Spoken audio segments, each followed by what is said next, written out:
కానీ నా వల్ల కావట్లేదు. ఇప్పుడు ఫర్ సపోజ్ కొంతమంది ఏంటంటే వర్క్ చేద్దాం, ఇంకా ఈరోజు స్టార్ట్ చేసేద్దాం, నేను ఫిక్స్ అని చెప్పేసి బయలుదేరిపోతూ ఉంటారండి. కాకపోతే ఎక్కడో తెలియకుండా డిప్రెషన్లోకి వెళ్ళిపోతారు, లేదంటే సైలెంట్ అయిపోతూ ఉంటారు. ఆ వర్క్ మీద ఫోకస్ కూడా చేయలేరు.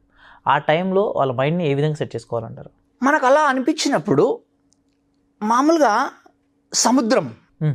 సముద్రంలో నౌక ఇలా వెళ్తూ ఉన్నప్పుడు దాని డైరెక్షను ఒక 1 డిగ్రీ చేంజ్ చేస్తే ఒక కాంటినెంట్కి వెళ్ళాల్సిన ఆ నౌక ఇంకొక కాంటినెంట్కే చేరుకుంటుంది వాస్తవానికి, అది డెస్టినేషన్ చేరుకునేసరికి.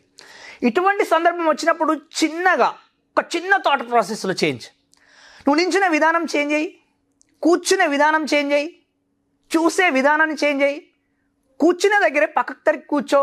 మామూలుగా చైర్లో కూర్చుంటాం ప్రతిసారి, కామన్గా చూస్తే ఇంట్లోకి వెళ్ళగానే ఆఫీస్లోకి వెళ్ళగానే మనకు చైర్ ఉంటుంది, మన చైర్లో కూర్చుంటాం. ఒక్కసారి నీ ఆఫీస్లో కింద కూర్చొని ఆఫీస్ని చూసావా?